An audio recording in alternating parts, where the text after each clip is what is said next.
Bonjour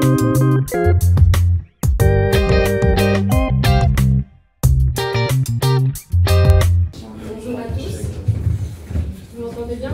Oui.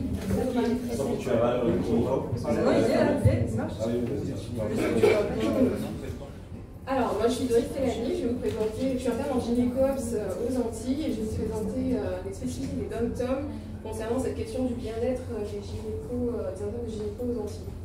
Donc il faut savoir que la subdivision, autant pour la subdivision Antilles et la subdivision Océan Indien, il y a un cursus qui se fait entre les départements d'outre-mer et la métropole. Bah, ici on voit bien le curseur, j'ai perdu Doris. C'est bon, Julie?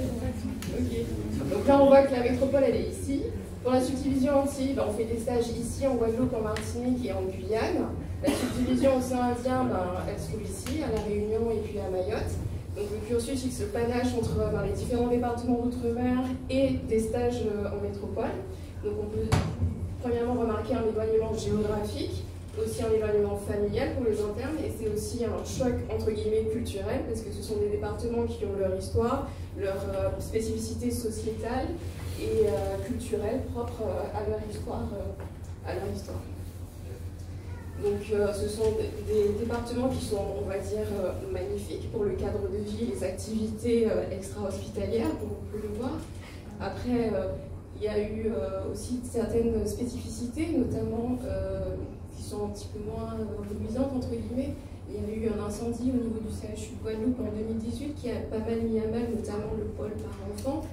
Et il y a eu la crise Covid, les crises sociétales qu'on a pu entendre dans les médias. Donc tout ça, ça fait que la question de la bienveillance des internes, elle est cruciale et elle occupe une place centrale, on va dire, pour les facultés, pour les PUPH et les responsables ARS. Donc il y a certaines choses qui ont été déjà mises en place, notamment l'accueil des internes. Donc chaque semestre, les internes sont accueillis soit dans les CHU, soit par les ARS aussi. Les associations locales, internat et lieux de vie. Donc il y a eu cette volonté aussi de créer des lieux pour pouvoir rassembler les internes, pour pouvoir créer des plateformes d'échange et de vie commune qui n'existaient pas il y a quelques années de ça. Et donc tout ça, on est dans cette dynamique de bienveillance, de mettre du lien, de mettre les internes en contact et de les accueillir et de les encadrer, de les aider. En Océan Indien, il y a des commissions internes en difficulté qui ont été mises en place, qui sont des commissions avec la fac, qui permettent d'apporter un soutien psychologique et puis d'aider aussi les internes qui souhaitent se réorienter notamment. Et le cadre de vie que j'ai déjà cité, qui est quand même non négligeable. Donc quand on interroge les principaux intéressés, j'ai un petit peu interrogé mes collègues pour savoir comment ils vivaient et comment ils ressentaient cette question du bien-être. Concernant le temps de travail, on va se retrouver sur des choses similaires. La majorité, 50%, travaillent entre 49 et 60 heures par semaine. Concernant les conditions de travail, la plupart trouvent qu'elles sont bonnes à moyenne. Concernant la sécurité au travail, on a une majorité d'internes qui se sentent en sécurité en allant travailler. Et concernant les congés maladie dus en lien avec les conditions de travail, on a 26% qui malheureusement ont été en congé maladie par rapport à ça. Ça représente sur les 14 réponses 4 internes. Et concernant les équipements et les moyens, on a 57% qui jugent que les équipements disponibles sont adéquats pour leur travail. Et concernant l'organisation des unités qui accueillent les internes, là on est plutôt sur, ils jugent moyenne à mauvaise la qualité de l'organisation de ces unités qui les accueillent.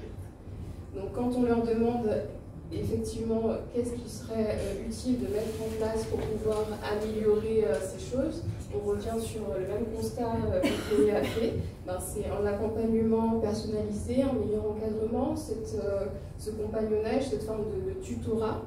Donc c'est ce que les internes en majorité expriment, en plus de certaines conditions matérielles qui manquent par exemple. Donc, concernant les perspectives, il faut savoir qu'il y a une nouvelle dynamique et un nouvel élan, notamment aux Antilles, avec le nouvel hôpital qui doit être construit en 2025, avec un pôle santé qui doit être juste à côté, donc ça doit dynamiser tout ça. Il y a des centres de simulation sur toutes les îles, en Guadeloupe et en Martinique, donc ça apporte un petit plus pour la formation, pour les échanges. Et avec la faculté de plein exercice qu'on aura dès l'année prochaine, ça va mettre un petit peu de dynamisme aussi pour tout ce qui est recherche, programme de développement et aussi accompagnement pour les internes. Donc concernant le mentoring et le compagnonnage, je pense que c'est ça le challenge qui sera présent, on va dire, dans les années à venir. Malheureusement, dans les petits départements, je pense aussi comme dans les départements un petit peu plus enclavés, il y a ce souci d'effectif pour pouvoir assurer cette fonction. Donc ça, ce sera tout le challenge dans les années à venir. Merci de votre attention. Et je